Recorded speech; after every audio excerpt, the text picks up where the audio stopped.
How's it going today there, YouTube? Well, we're going to try this camera shot out since I did the lift on the truck. And hopefully you guys don't hear the tires whining too much in the truck, because my one tire does whine a little bit. But, 35 is a big truck, you gotta expect a little bit of noise. Anyway, point of this video, I got some information on that little 320 John Deere I picked up the other week. For starters, I was at my buddy's shop there in Newmarket, All Equipment Rental. He told me that if that little Kawasaki engine is grenaded, it's $4,000 to get another one. Yeah. So that was kind of a cringeful moment, but I think this one's going to be okay, because when I pulled the valve cover off the other side, the valves were still straight. Now, of course, you can't see inside the cylinder at that, so I just found out from Ron at Hutchison's, a guy I've known for probably 25 years, was telling me that when you do the cam job to pull the heads off and check and make sure the valves are still okay, because if it was running when the cam gear let goes, the piston has a tendency to come up and hit the valves and break the valves. So I know that with this mower, I had a new fuel pump last year, and when it was parked over, it ran when parked over the winter time. When it would start in the springtime, it would start. So I think we're going to be okay there, but I'm going to have to pull the valve, pull the heads off, and have a look. You're in there anyway. You should just do it regardless. So you're in there already anyway. But I did find out you can still get the parts from John Deere, and John Deere did go to a steel cam gear right from Deere. They were originally a plastic camshaft and plastic gear. Now you get steel ones. So John Deere gave me a price for the steel cam. I did get a price for the steel camshaft and gear set for $220, and of course the gasket set's another $200. I want to get into it first and make sure we don't need any valves or anything else like that. Of course, if you're going to pull the heads off, you should just throw new head gaskets in it, of course. So we'll just kind of see what happens here. But anyway, I was supposed to go to a couple tractor shows this weekend. I never did make it out there, but I was quite busy online bidding on internet auctions. So there was an auction out in Elmwood. I think I made a mention of it a little while ago in the video. I had bid on a Super W6 McCormick Daring tractor, and I was in the lead for 2 days. Actually, up until about the last 5 minutes of the auction.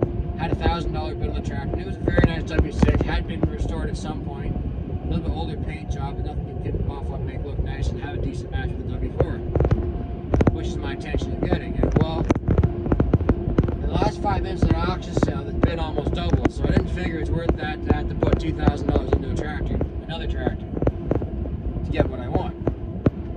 So I let that one slide. I had also figured out that there was an auction at one of my local auction houses, Gary Hill Auction in Uxbridge, which I hadn't been to in several years, but I had been to his auction before. They had a Massey 44 standard there. Okay. I could see from the photos right off the hop you need rear rims and you need tires, of course. So alright, whatever, that's not such a big deal. Rear rims are pretty easy to come across.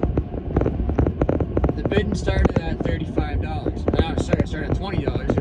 It was a non-running tractor, unknown if it was seized up or not. So in the grand scheme of things, to buy a tractor in Ontario that's seized up, generally you don't go over $300, $350. Okay, maybe $400 depending on tires and whatnot, and if something else comes with it. So I tossed a bid off for $35, and of course over the hours it went up to $100, $150, $200. I threw a bid on for $250, and I was in the lead. And then the auction ended about 11 o'clock at night. Of course I fell asleep because about 10 o'clock's a cutoff time for me. And I see the next day it sold for close to $500. Wicked. So, not the end of the world, of course. I think it was a guy that does scrap that bought it. Of course, with the scrap prices being so high right now, you'd probably get close to $400 or $500 for that tractor in the scrapyard now. I figure they're around 4,000 to 4,500 pounds. Scrap's at $305 a ton right now. You'd probably get, well, close to $600 for the tractor, really. So you either break even on or make a bit. unfortunately, I hate to see this stuff go to the scrapyard, but although when I was at Inlands there a couple weeks ago, I did see the back half of a Massey 44 track truck with a very, very tall pile of scrap metal. It was just the transmission, the rear end, rear wheels, tires, and whatnot. I hate to see this stuff go to the scrapyard, but unfortunately, the way the scrap prices are right now, I think there could be quite a bit of it end up in there. I did happen to see a DK's Tractor Grill in Inlands 2 weeks ago when I was there. So it's kind of tough to say right now what's going to happen. But anyway, I just thought I'd give you guys those auction bids here and whatnot, that kind of what I was up to. I did want to go to the Hairland Heritage Day show out in, hold on, I've got train tracks.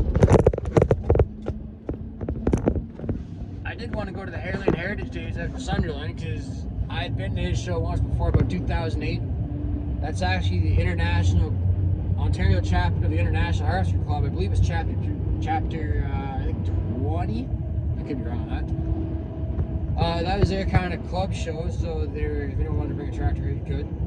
Like I said, I've been to his show once before, but never had taken anything. And he holds on his farm. It's actually a very nice afternoon to go out there, look around and stuff.